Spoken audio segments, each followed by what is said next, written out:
Curvem a cabeça, por gentileza. Senhor, Deus e Pai, aqui queremos ouvir a Tua voz. Fale ao nosso coração, que através da Tua palavra, verdadeiramente, Senhor, haja salvação.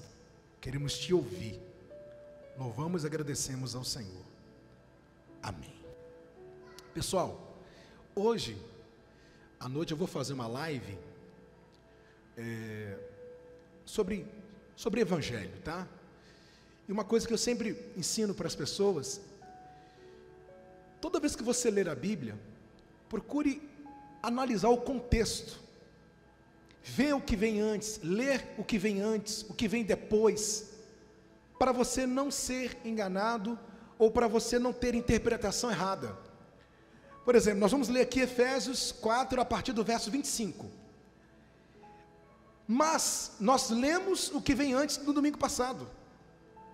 A gente não está lendo a Bíblia pela metade. Eu vou ler no verso 25, por quê? Porque foi onde nós paramos.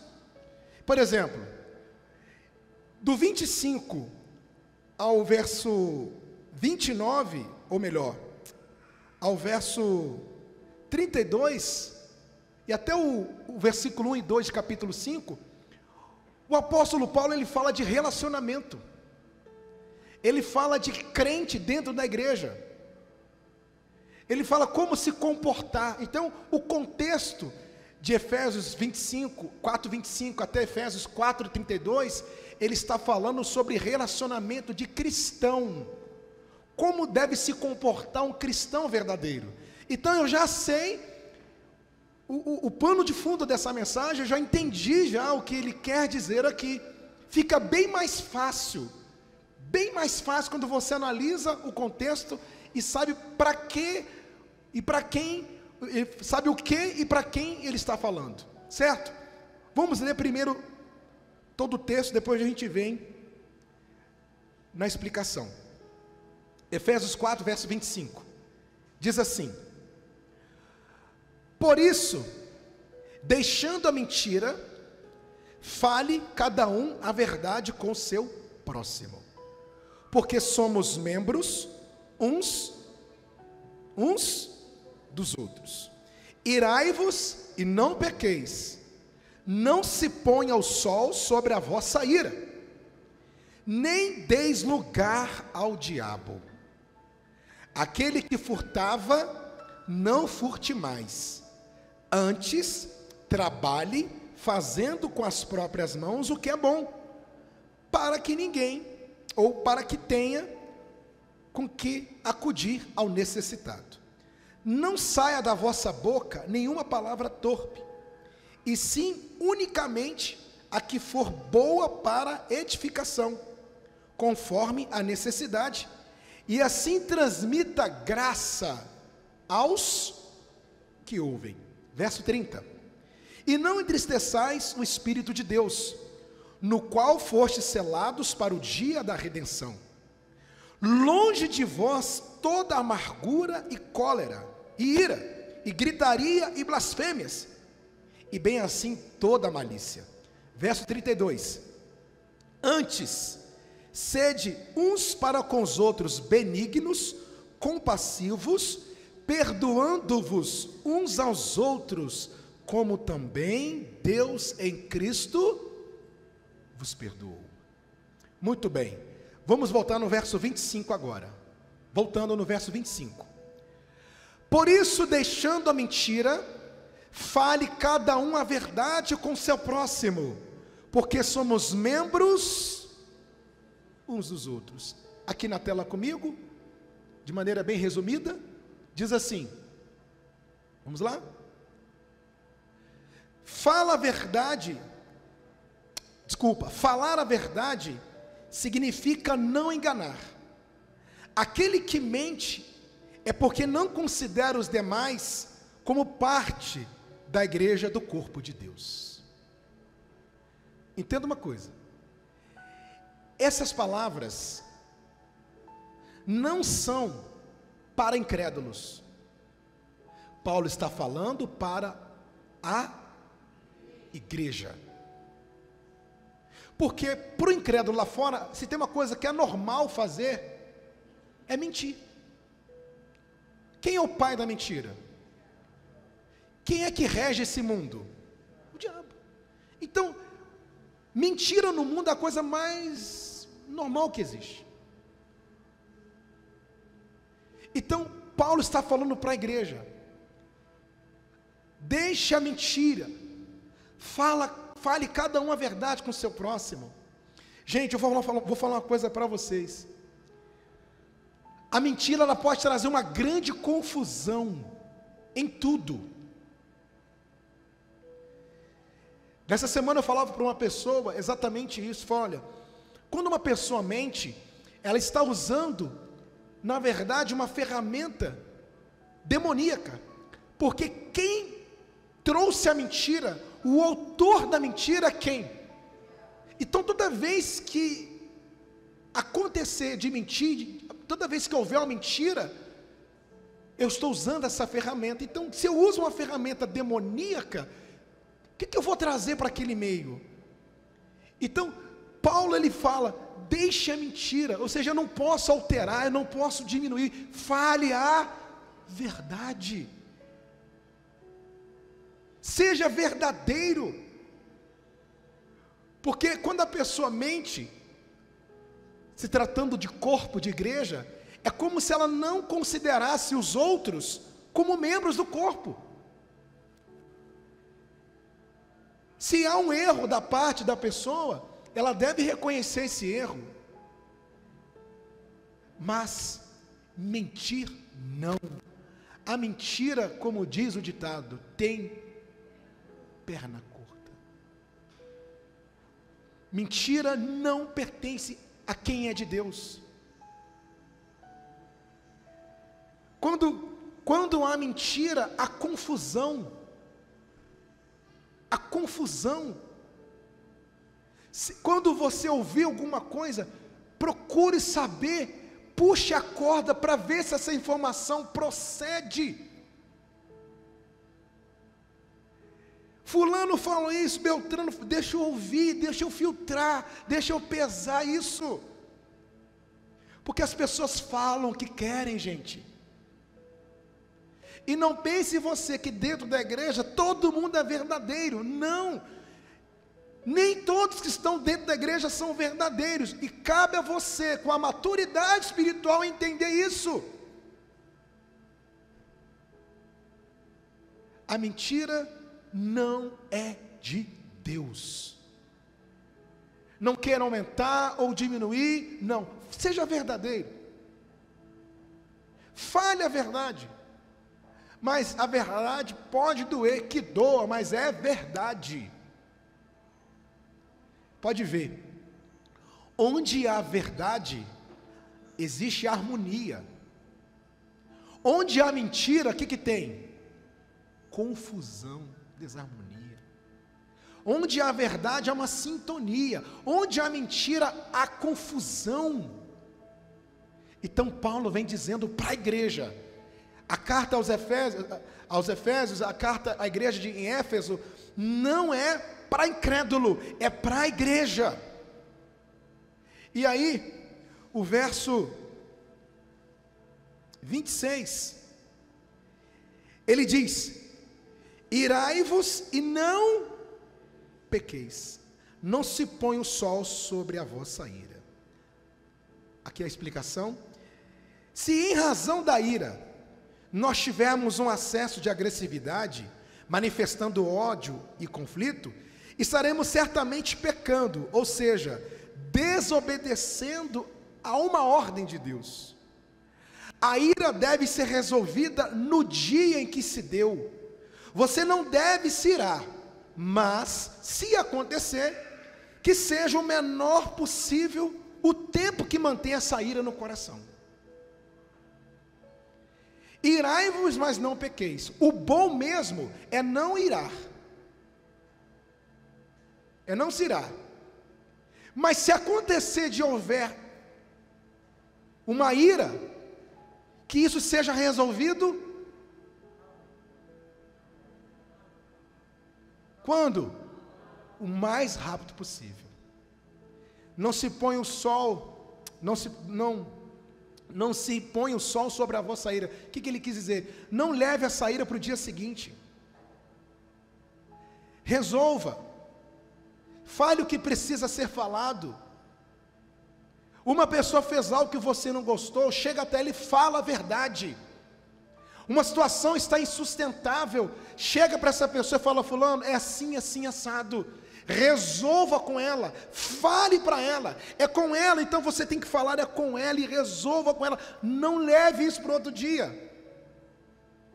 Eu estava estudando sobre isso, interessante que John MacArthur, ele fala exatamente o seguinte, que os pensamentos, a mente, qual é o horário que a mente mais trabalha com respeito ao coração? À noite, quando você para com tudo, quando você coloca a cabeça no travesseiro e a mente você começa a pensar, e aí, dependendo daquilo que estiver no coração, vai alimentando mais ainda. Então por isso que ele fala, não leve essa ira para outro dia. O bom mesmo é não se irar, mas se acontecer de ter ira, de você ficar irado com alguma coisa, resolva isso no mesmo dia. Por que ele fala não pequeis? Porque onde está o pecado da ira? No ódio, agressividade. A pessoa irada, ela pode ser agressiva. Uma pessoa irada, ela pode cuspir o quê? Ódio. Uma pessoa irada, ela pode ferir outras pessoas. Uma pessoa irada, ela pode trazer toda sorte de confusão. O que preciso resolver, eu vou resolver. Não se distancie sem falar nada. Não. Fez algo que você não gostou, poxa, me chateou demais isso. Tenha a hombridade de olhar nos olhos e falar assim, sem assado. É melhor assim do que você ficar remoendo uma coisa e levando. Porque é aí que nasce o pecado. Deu para entender? E aí, continuando, no verso 27, que palavra é essa de relacionamento hoje, hein? Não deis lugar ao diabo. Gente, o que isso significa? Aqui na tela com a gente. Da mesma forma, se dermos permissão e abrimos qualquer brecha, o diabo entra sem cerimônia. Assim como Deus não age em nós à força, o diabo também não pode nos obrigar a pecar. O que o diabo faz é nos seduzir para o pecado. Cada um de nossos atos é de nossa própria. Então entenda, o diabo não me força a pecar, como Deus não força a entrada em meu coração. O diabo nos seduz ao pecado. Ele nos seduz ao pecado. Então, pecar é uma responsabilidade do diabo, não é isso, gente? Não. De quem? Nossa. Então, quando ele fala não deis lugar ao diabo, o que ele quis dizer? Sua parte, como responsável pela sua própria vida, você tem que fazer. Não dê lugar ao diabo. O diabo, ele espera, eu costumo dizer que ele pega carona, ele observa as situações, ele quer uma situação para surfar, para pegar a onda daquela situação, para encontrar lugar em nosso coração. Quando acontece algo, algum desentendimento, alguma coisa desse tipo, ele fica ali esperando. Quando ele vê que tem, né, igual o surfista, né, fica com a prancha, né, quando ele vê que está vindo uma onda, o que ele faz? Ele surfa, opa, vou pegar essa onda. Assim é o diabo, ele fica ali esperando, vai vir, quando vem a onda, ele surfa. E nós não podemos dar lugar ao diabo. Se você vê que é lugar para o diabo, essa situação, você tem que colocar um ponto. Observe lá na frente, pessoal, uma coisa que eu sempre faço, olhe lá, não olhe o agora, uma situação que você está vivendo, sabe, um ambiente que você está vivendo, e você, meu Deus, isso não está legal, isso não é bom. Observe, não agora, mas lá na frente, o que isso pode gerar para você lá na frente? Então, se o diabo está querendo achar lugar agora, eu vou eu vou cortar, eu vou frear aqui mesmo, eu vou pular fora aqui mesmo, vou colocar um ponto final, mas eu não vou dar lugar a ele. Às vezes é algo no trabalho, às vezes uma amizade que fica ali, uma pessoa que está com conversa para o seu lado, você vê que é sedução maligna, você tem que cortar. Isso não é para mim. Isso não é para mim. Você vê, a título de exemplo, direto no meu direct do Instagram vem gente pedindo ajuda. Uma pessoa me escreveu assim: bom dia, pastor Joel, tudo bem? Você pode me ajudar? Eu coloquei: bom dia, graça e paz, estou à disposição, pode escrever. Eu queria que você orasse, papapá, papapá, papapá. Tá bom, vou orar.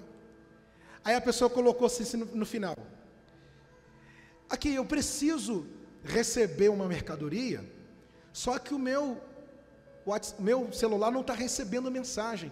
Se eu te mandar um link, você pode entrar nesse link e me mandar um número? Parece assim, a pessoa está pedindo ajuda, mas isso é golpe. Você clica num link desse, entra vírus e vem um montão de coisa. O que eu disse? Não, eu posso estar errado. Eu posso estar errado, mas eu cliquei e disse para a pessoa: posso orar por você. Agora, fazer esse favor de aceitar um link aqui no meu celular para eu clicar e falar para você o número, isso eu não vou fazer. Ponto final. Na mesma hora a pessoa me bloqueou e o que era aquilo? Era um golpe. Diante do contexto, pode ser que eu esteja errado. Por que eu estou citando isso para você? Pode ser uma situação, uma armadilha, alguma coisa, um golpe, e eu caí nele. Para evitar, eu disse não. Então, às vezes tem coisas que, de repente, para o outro não tem problema, para você tem. Então, se você já está entendendo que aquilo é uma armadilha, não, e ponto final. Não, e ponto final. Eu não vou dar lugar, não vou pagar para ver. Essa situação está indo, deixa eu parar por aqui mesmo. Repito, o diabo é surfista, ele aproveita a onda para surfar, ele quer uma onda, a gente tem que cortar, nós não podemos dar lugar ao diabo. Se é uma conversa que está desenrolando entre você e uma pessoa, e essa conversa está indo para o outro lado, Deus fala para você que hoje não dê lugar ao diabo. Corta, é um sentimento, ponto final.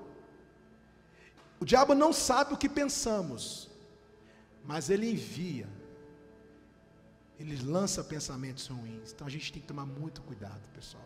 E aí, continuando, no verso 28, aquele que furtava não furte mais, antes trabalhe, fazendo com as próprias mãos o que é bom, para que tenha com que acudir ao necessitado. Fazer o que é bom é fazer um trabalho que denota ética e moral, trazendo benefícios aos semelhantes. Devemos trabalhar especialmente para que tenha com que acudir ao necessitado. Então, que Paulo nesse versículo, ele exorta com respeito ao roubo. Tudo que você fizer, faça de maneira honesta. Trabalhe com as próprias, o que, gente? Com as próprias mãos. Ganhe o seu trabalho, ganhe o seu dinheiro de forma honesta. Não queira ultrapassar, não queira enganar. Seja verdadeiro naquilo que você faz, naquilo que você ganha, naquilo que realmente é honesto, aquilo que realmente é louvável. Então, e Paulo, você vê que, olha que bacana, ao mesmo tempo que ele fala de honestidade no trabalho, ele fala de ajudar o próximo, né? Ou seja, quando a pessoa comete o furto, por exemplo, quando a pessoa rouba, ela está prejudicando a outra pessoa, né? Digamos que o funcionário roubou do patrão, na cabeça dele está assim: eu estou me dando bem, mas o que ele está fazendo com o patrão? O que ele está fazendo? Prejudicando. Você entra no mercado, tem lá uma garrafa no armário, lá na geladeira. Se a pessoa resolve tomar essa garrafa para si, né? Sem pagar, o que ela está fazendo? Roubando, e ela está prejudicando o próximo, porque alguém pagou por aquilo. Então Paulo, ele ao mesmo tempo que ele fala de honestidade, ele fala de fazer o bem, né? Então imagine se todo mundo fosse honesto. Imagine se os nossos políticos fossem honestos, todos. O Brasil seria o país de primeiro mundo. O problema do nosso país se chama corrupção. Leis, tem muitas, são muitas leis. É um país com clima tropical, uma terra fértil. O Brasil é um país de riquezas naturais. E por que que não está como deveria? O que, gente? Corrupção. E aí vai. Então, tudo que eu fizer, de forma honesta. Se você trabalha de forma honesta. Honre o seu trabalho. Pode ser qualquer trabalho, pode ser um trabalho bem simples, mas alguém está pagando você por aquele trabalho. Se você é patrão, seja honesto com quem você contrata, com quem você combina. Honre aquilo que você combinou, honre aquilo que realmente está dentro dos conformes. Honestidade. E aí, no verso 29 diz assim: não saia da vossa boca nenhuma palavra torpe, e sim unicamente a que for boa para edificação, conforme a necessidade, e assim transmita graça aos que ouvem. O que significa torpe? Aqui na tela, a tradução para o grego é sapros, que significa árvore estragada, significa uma condição de muita maldade. Assim, palavras torpes são os xingamentos, palavreados chulos, entre outros. Esse tipo de linguagem prejudica, faz muito mal e é destrutiva ao corpo da igreja. Palavras torpes, pessoal. Palavras que não edificam, palavreados, xingamentos. Isso não edifica a igreja. Isso não edifica. Aquele ditado: se for abrir a boca para falar, fale o que é bom. Se não tem nada de bom para falar, fique calado. Que não edifica. E a palavra não volta atrás.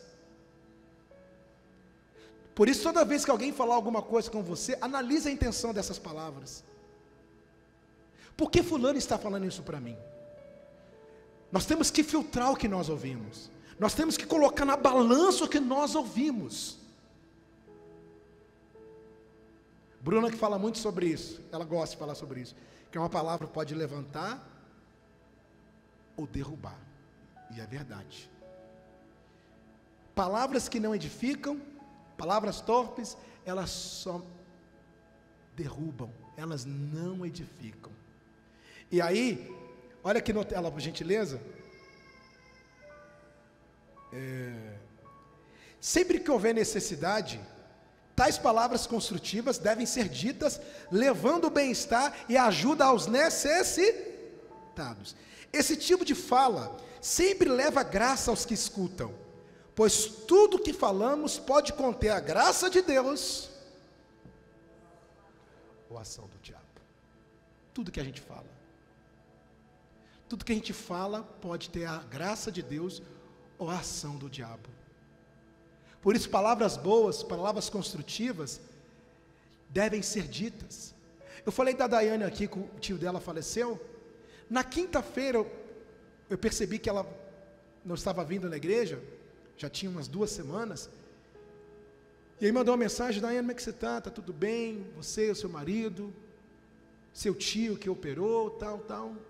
Ele falou: pastor, está caminhando, está em casa, a gente está cuidando dele, está uma correria. Quando foi ontem, ela mandou uma mensagem dizendo que ele tinha morrido. Agradeceu muito pelas palavras na quinta-feira. Palavras construtivas devem ser ditas, pessoal. Por isso, toda vez que você tiver a oportunidade de falar uma coisa boa para alguém, fale, construa. As nossas palavras devem construir. O que sai da minha boca, as palavras que são para destruir, são palavras que devem destruir o falso evangelho. Aí você vai me ver falando. Você vai me ver expondo falsas doutrinas. Você vai me ver expondo heresias. Você vai me ver expondo o sistema religioso, que eu sou totalmente contra. E vou falar, e não pense você que eu vou falar de uma maneira, eu vou falar forte. São palavras para destruir religiosidade, heresias, e não pessoas. E não pessoas. Nessa trajetória nossa, nós nunca falamos nome de ninguém, nome de instituição, porque eu sempre pensei o seguinte: eu respeito pessoas, eu não respeito heresias. E as pessoas que estão debaixo das heresias, muitas delas estão lá inocentemente. Então eu respeito, por isso que eu não falo o nome de ninguém. Você nunca me viu falar em redes sociais nome de pessoas ou nome de instituições. Por quê? Porque é exatamente isso. Hoje eu entendo o verdadeiro evangelho. Hoje eu entendo essa palavra. Mas tem gente que estava como eu, na ignorância espiritual, que não entende. E dependendo do que você fala, você pode, ao invés de você ajudar, você pode destruir ou ferir mais aquele coração. Então a gente tem que analisar muito bem o que a gente fala, pessoal. O que a gente fala, o que a gente ouve. Muito cuidado. Se não for para edificar, nem fala. Sabe aquela pessoa que te liga do nada e falou assim: fulano aí, tudo bem? Você sabe o que aconteceu com fulano? Do nada. Meu Deus. Aí começa, né? Fulano fez isso. Você estava lá no seu cantinho de boa, tranquilo, levando a sua vida, e uma pessoa do nada te liga para falar da vida. Você vai perder tempo e não vai te edificar em nada. O que edificou? Nada. Se tem que falar de fulano, fale com fulano. Por que tem que falar comigo? Por que tem que passar por mim? O que você tem que falar de fulano, fale para fulano. Fuja de palavras torpes, palavras que não edificam. E aí, continuando, 30, versículo 30. E não entristeçais o Espírito de Deus, no qual foste selados para o dia da redenção. Isso é muito interessante, pessoal. Olha só o que diz aqui.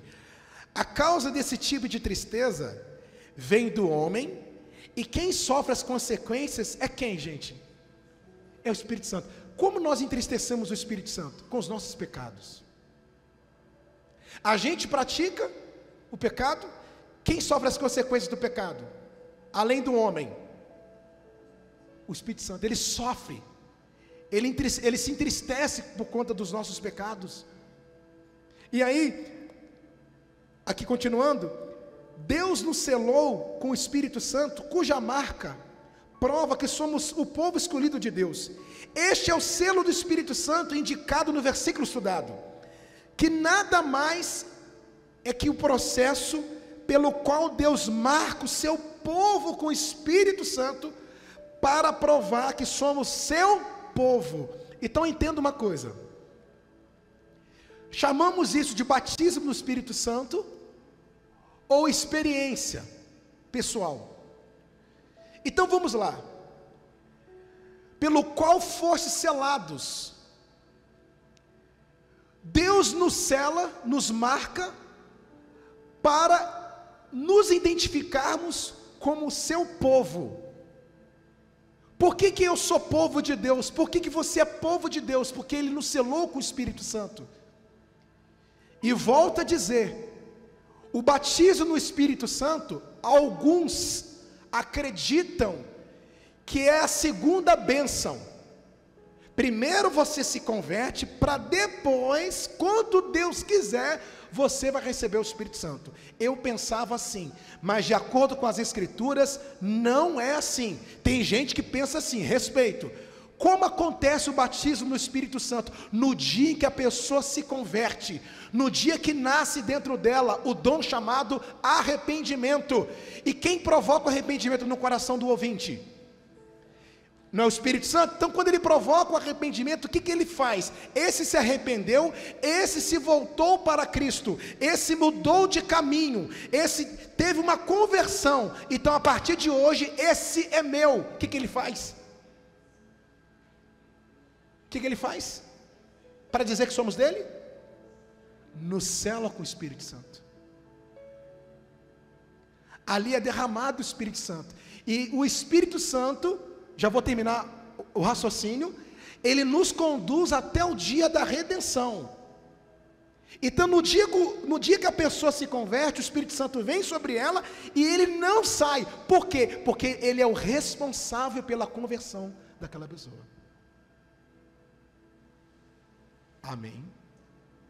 Tem gente que acredita que o Espírito Santo pode sair. A gente vê isso no Antigo Testamento, na Antiga Aliança. Saiu de Saul, saiu de Sansão e por aí vai. Só que nós não vemos isso no Novo Testamento. Você não vai encontrar o Espírito Santo saindo de ninguém no Novo Testamento. Por quê? Porque a ação do Espírito Santo no Novo Testamento não é apenas de capacitar, como capacitou Saul, como capacitou Sansão, mas de regenerar. De regenerar, ou seja, de conversão, de convencimento, convencer o homem do pecado. João diz, ele virá e vai convencer o homem do pecado. Quem convence o homem do pecado?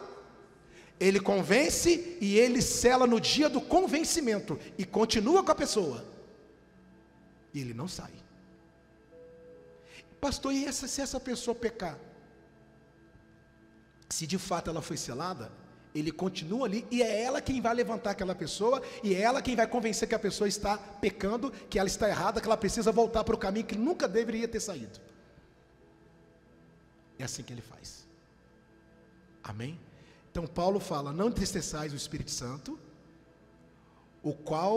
pelo qual fostes o quê? Selado. Então olha só, não entristeçais. Podemos entristecer? E como é que a gente entristece o Espírito Santo? Não é pecando? Então olha, Paulo fala, não entristeçais o Espírito Santo pelo qual foste selado. Ele não fala, não entristeçais, senão quem te selou vai sair de você. Não entristeçais pelo qual foste selado. A gente pode entristecer, por isso que ele fala, não entristeça. Ele dá um alerta, não faça isso. Mas pode acontecer de a gente entristecer. E quando o Espírito Santo entristece, isso vem no nosso coração. Pode ver, toda vez que a pessoa que é convertida faz algo de errado, o coração dela fica dolorido. Ela fica chateada com ela mesma. Essa tristeza vem de quem? Do Espírito Santo. Vamos buscar no Antigo Testamento uma tristeza que foi explícita. Davi pecou, tomou a mulher do próximo, mandou matar o próximo e sentiu a dor. Salmo 50 ele diz, não retire de mim o teu Santo Espírito, Deus. Olha que glorioso isso. Então pessoal, ele nos selou no dia da nossa conversão. Aí, para completar o raciocínio, olha que bacana aqui na tela. Dia da redenção, o dia em que minha salvação será o que, gente? Completa. O dia em que a obra pelo qual Cristo nos comprou, pagando com seu sangue, será completa. Então, me converti, o Espírito Santo me convenceu, e agora me selou, e eu estou caminhando, rumo ao dia da redenção. O dia em que a minha salvação, que Ele me deu, será completa. Então, enquanto não completar essa carreira, enquanto eu não chegar na salvação completa, Ele vai continuar com a gente. Ele vai nos conduzir sempre, Ele vai nos ensinar sempre. Então Ele não pode sair da gente, porque se Ele sair, quem vai levar? Outra coisa, você não consegue colocar uma carta nos correios sem um selo de identificação. A carta só pode chegar ao destinatário se houver o que nela? Se tiver o que nela? Um selo. Como nós vamos chegar a quem nos chamou, a quem nos escolheu, sem selo? Como seremos identificados como povo dele? Como seremos identificados como nação santa, como sacerdócio real? Só através do selo do Espírito Santo. Assim como a carta só chega ao destino final mediante o selo, assim é o eleito. Ele só chega ao destino final com o selo. Isso é glorioso. E para completar, versículo 31.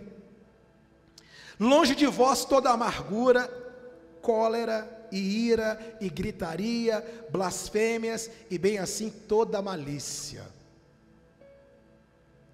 Bom, gente, já falamos de ira, de mentira, já falamos sobre o selo, palavras torpes, e agora Paulo ele vem reforçando essas coisas: cólera, gritaria, blasfêmia e toda malícia. Eu coloquei o significado de tudo aqui no grego para vocês entenderem. Vamos lá. Amargura faz referência ao fato de que, em razão da raiva, o coração endurece. Normalmente expressa o coração de alguém que tem feridas abertas e por isso explode facilmente. Então o que é amargura? Aquele coração que não se cicatrizou, aquele coração que as feridas estão abertas, que qualquer coisa que você fala pode ser uma explosão para aquela pessoa. Se você falar alguma coisa ainda para o bem dela, você está falando uma coisa para o bem dela, ela pode interpretar de maneira errada e se explodir e ficar com muita raiva de você, porque o coração está amargurado. O que é amargura no grego? Feridas abertas. Olha que isso. Cólera fala de uma raiva que termina com uma grande explosão de sentimentos, indica situação crítica. É aquela pessoa que vai armazenando, guardando no coração dela o que nós chamamos de ressentimentos, e chega uma hora que acontece, que explode, indica situação crítica. Sabe aquela que vai guardando, e quando explode você fala: meu Deus, eu não sabia que fulano estava com isso no coração, porque foi guardando. Por isso, gente, guarde o que é bom. A ira vem para você, joga aquela ira, resolva aquilo, fale o que precisa ser falar, mas não fique com isso no seu coração. Coloque o quê? Para fora. Seu coração não pode ser depósito de lixo, de sentimento ruim. E aí ele diz: ira refere-se a uma raiva que se acalma, mas que sempre guarda seus resquícios. Não explode, mas os resquícios que permanecem dão lugar a um sentimento de maldade. Não explode, mas se não tomar cuidado, fica ali. E aquilo pode juntar, e se tornar uma cólera, e aí chega a explodir. Gritaria, o que significa gritaria nesse contexto, hein, gente? Refere-se a uma gritaria que indica a falta de domínio próprio. Não é gritar, a gritaria aqui é a falta de domínio próprio. Vamos falar numa linguagem: controlar os seus impulsos. Meu Deus, eu queria falar tanto isso para fulano, eu vou. Quando a gente está irado, é difícil. Ainda mais quando você é atacado, né? Quando você é atacado, o que sua carne quer fazer? Você quer contra-atacar, né? Você quer... Não é fácil, não. Mas a gente tem que ter domínio próprio. Você não perde por ficar calado. Tem hora que precisa falar? Sim, eu falei. Se aconteceu uma situação, para isso não ficar indo, chega e fala o que precisa ser falado. Não guarde. Só que é o seguinte, temos que tomar muito cuidado. Quantas pessoas que morreram no trânsito, porque faltaram o que para elas? Domínio próprio. Perderam a vida, porque não aceitaram dar lugar ao outro na sua frente, ou porque fechou, ou porque o outro fez gesto obsceno. O domínio próprio nos traz longevidade. Guarde isso. Domínio próprio nos traz longevidade. E aí, ele fala de blasfêmia, gente. O que é blasfêmia? Não é só contra o Espírito Santo, não. Olha só. Refere-se a palavras de insulto e perseguição a outros. É um ato de calúnia, violação verbal. Causar o que, gente? Danos morais. Então, blasfêmia não é só contra o Espírito Santo, não é contra o próximo também. Causar danos morais, calúnia, perseguição a outros, violação verbal. Então, não é só blasfemar contra Deus, mas blasfemar contra o próximo. A gente tem que tomar cuidado. E aí, por último, malícia. Refere-se a todos os atos pelos quais intencionalmente se deseja prejudicar quem, gente? Aos outros e destruí-los. Meu Deus. Então, malícia é aquela pessoa que quer o mal dos outros, que maquina o mal, que projeta o mal. Vou falar uma coisa para vocês, embora a gente vá ler no próximo versículo. Quem é de Deus pode ter ira, pode ficar com raiva na hora de uma situação, mas quem é de Deus não quer o mal de ninguém, pessoal. Quem é de Deus procura ser justo. E tem que tomar muito cuidado com isso, porque tem gente que fala assim, que respeita a justiça, né? Buscar a justiça dos homens. A partir do momento que o seu direito for lesado, não é pecado você procurar a justiça dos homens aqui na terra. Isso não significa que você não é uma pessoa boa. Você está procurando a justiça para resolver uma situação que de repente você não conseguiu resolver de forma amigável. Tem que tomar muito cuidado com isso. Tem gente que leva isso. Eu já recebi uma situação dessa, o camarada dentro da igreja, o outro devendo o outro resolveu denunciá-lo e tal. E como que pode, pastor? Falando que está aqui na igreja e me denunciou, sei o quê, mas você foi justo com ele? E aí, a malícia aqui é a pessoa que quer o mal, sabe? Aquela que quer o mal, que projeta o mal, que deseja o mal, coração malicioso, coração maligno. Esse coração não é de Deus, que o coração de Deus, ele quer o bem. Tanto olha o finalzinho aqui, o convertido deve eliminar esses tipos de ira para não entristecer quem, gente? O Espírito Santo. O versículo 32, antes, sede uns para com os outros benignos, o que mais? Compassivos, perdoando-vos uns aos outros, como também Deus em Cristo vos... O que significa benignos? Bom membro de um corpo, em cuja presença todos se sentem aquela pessoa do bem. Sabe aquela pessoa que onde chega o clima fica bom? Onde ela chega, o clima está legal, pessoa do bem, você vê o bem no olhar dela, nas palavras dela, pessoa que alegra o ambiente, que alegra o corpo. Agora você já viu também aquela pessoa que chega e está todo mundo falando e todo mundo para de falar porque aquele incômodo no corpo. Quem é benigno, pessoal, traz conforto em suas palavras, em suas atitudes. Quem é benigno sempre vê o lado bom. Quem é benigno sempre aconselha, dá o conselho do bem. Você tem uma situação turbulento, uma situação chata, quem é benigno chega assim e fala: fulano, faz o seguinte, aqui, e vem com a palavra do bem. É o pacificador, como está lá em Mateus 5, das bem-aventuranças. Coração benigno, coração do bem. Coração do bem. Quem é benigno pode ter ira? Pode ou não pode? Pode. Vamos dar um exemplo. Jesus, quando viu as mesas lá no templo, o que ele fez com aquelas mesas? Ele chegou assim: gente, por favor, retirem as mesas, aqui não é lugar disso, queria que vocês me entendessem. Foi assim que chegou? O que ele fez? Saiu derrubando tudo e disse: a casa do meu pai não é comércio. Ali tirou a benignidade de Jesus? Não. Situações que irritam, situações que provocam mesmo, só que isso não anula a benignidade do coração do crente. Ele fica ali e tal, mas depois,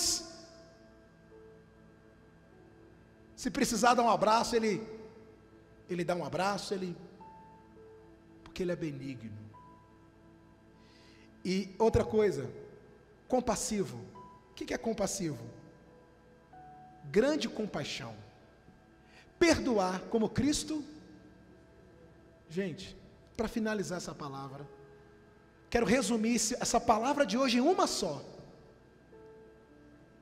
Sabe qual a palavra? De tudo que a gente ouviu aqui hoje. Sabe onde chega, onde a gente cai? Sabe onde a gente vai esbarrar em tudo tudo que foi falado aqui hoje? Uma palavra só: perdão. Pronto.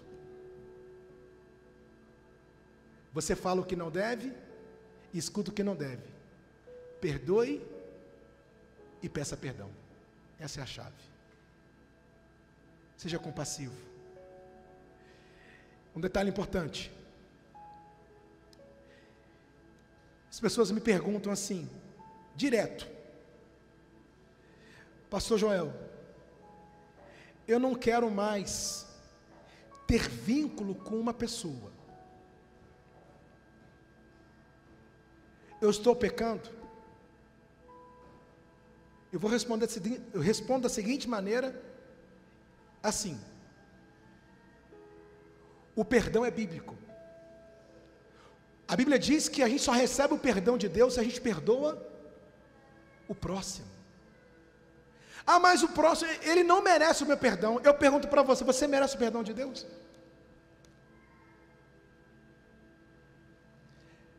Perdoa.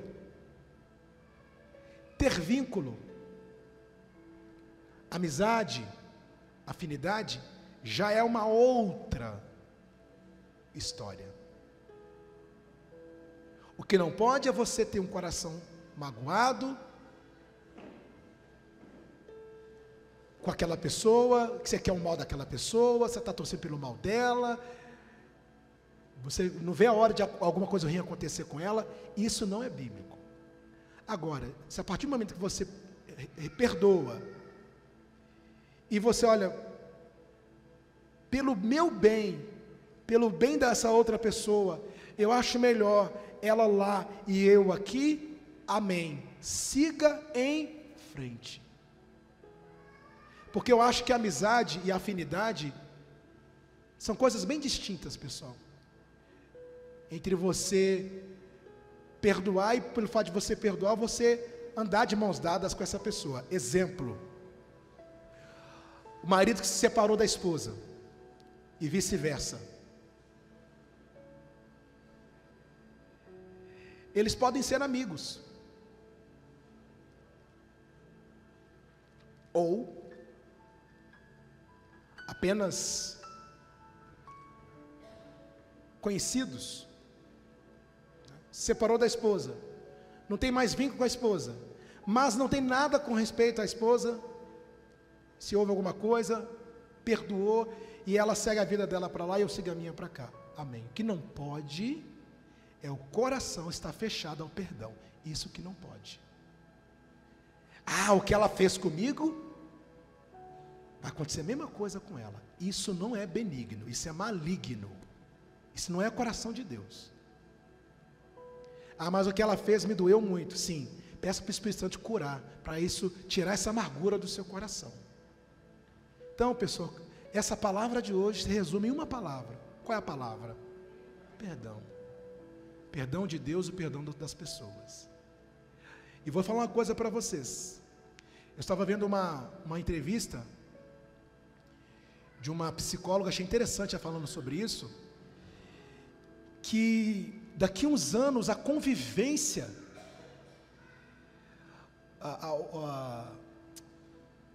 o lado social do ser humano vai estar bem complicado. Perceba isso. Era mais fácil conviver há 20 anos atrás do que hoje. Quem concorda comigo? Não era? Percebam as crianças. Você vai numa festa de aniversário, todas elas estão com o celular nas mãos. Eu lembro que festa de aniversário tinha uma bexiga de todo tamanho, cheia de farinha dentro, e a gente ficava lá assim, cheia de farinha e brinquedo dentro. Era bexiga mesmo, não era? Um balão gigante. E você sabia que ali tinha farinha, e mesmo assim você estava ali. Eu vou pegar o brinquedo. Eu me lembro que fui na festa da minha prima, a GG, rapaz, meu tio colocou tanto de farinha, quando ele furou, só eu fiquei de baixo, com a cara toda branca de farinha. E continuei na festa com a cara toda branca de farinha, correndo para lá e para cá, porque conviver era melhor do que hoje. Hoje não, as pessoas estão fechadas, as crianças estão fechadas. As pessoas estão acostumando a viverem como, gente? Sozinhas. Sozinhas.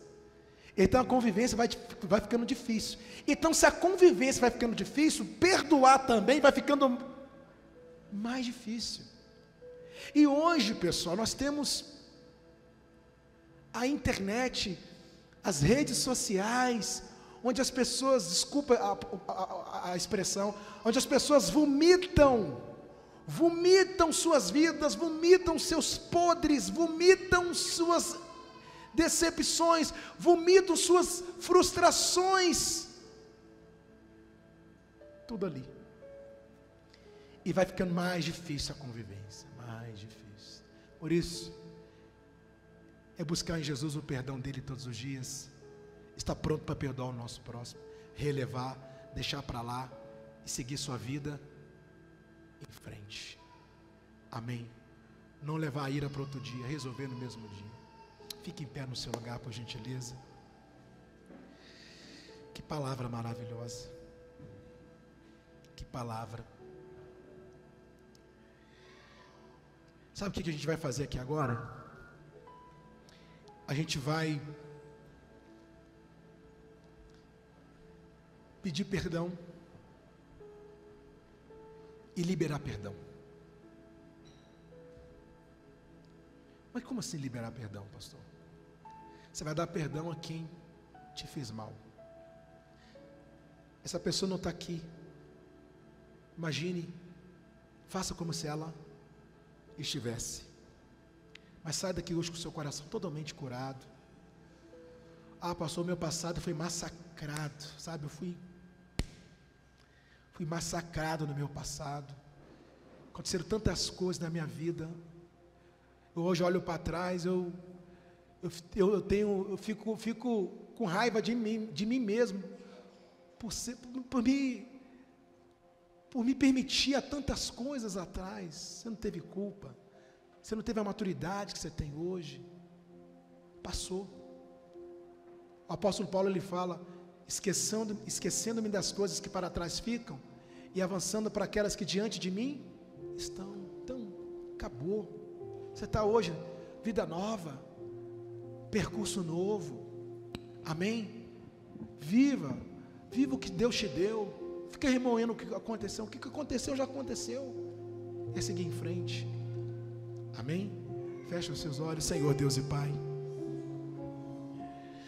obrigado, Jesus, por essa palavra tão edificante, palavra que edifica o corpo, palavra que edifica a igreja, palavra que vem para nos ensinar como nos comportar, palavra que nos ensina a conviver com o próximo, palavra que nos ensina perdão, palavra que nos ensina o perdão do Senhor e nos ensina a perdoar o próximo, ó Deus. Oh Pai, santifica o nosso coração, Senhor, que se há feridas abertas em algum coração aqui, cicatrize, ó Deus, fecha essas feridas, ó Pai. Que muitas coisas aconteceram ao longo da nossa vida, as pessoas são falhas como nós somos falhos, as pessoas nos decepcionam e nós também decepcionamos as pessoas. Vivemos num mundo onde temos que conviver com os erros de todos, Senhor, e muitas das vezes nós não sabemos filtrar, muitas das vezes nós não sabemos nos colocar no lugar do próximo. Às vezes olhamos somente o nosso lado, esquecemos o lado da pessoa. Às vezes somos egoístas, pensamos apenas em nós, ó Deus. Ó Pai, tenha misericórdia da gente, tem misericórdia de nós, ó Deus. Perdoe os nossos pecados, perdoe o nosso ego, perdoe o nosso orgulho, Senhor, perdoe o nosso coração, perdoe a nossa prepotência, perdoe, Deus, perdoe, Senhor, os nossos erros, perdoe as nossas atitudes, ó Pai, perdoe, ó Deus. Se alguém aqui com o coração chateado com outra pessoa, ou amargurado, magoado, agora é a hora, minha amiga, meu amigo, de liberar perdão. Por mais que essa pessoa te machucou, te chateou, eu não estou aqui para falar de sua dor, porque eu imagino como você sofreu com isso, mas agora é a hora de você botar um ponto final nessa dor e liberar perdão para essa pessoa, liberar perdão para que você receba o perdão de Deus, para que você receba a graça de Deus de seguir em frente na sua vida, de seguir a sua caminhada, de você virar essa página e não fechar o livro, não, virar a página e continuar com o livro aberto, porque a vida continua, sua vida continua, outras páginas virão, você tem páginas em branco pela frente, que serão escritas por Deus. Então agora é a hora de você curar o seu coração. Senhor, estou aqui, Pai, e eu quero mais de Ti, eu quero o Teu perdão, eu quero sim, Deus, o Senhor em mim, eu quero sim mais de Tua presença, eu quero sim, ó Deus, mais de Ti, eu quero o Teu amor, eu quero a Tua força sobre mim, ó Pai, precisamos de Ti, Senhor, de Tua presença, Deus.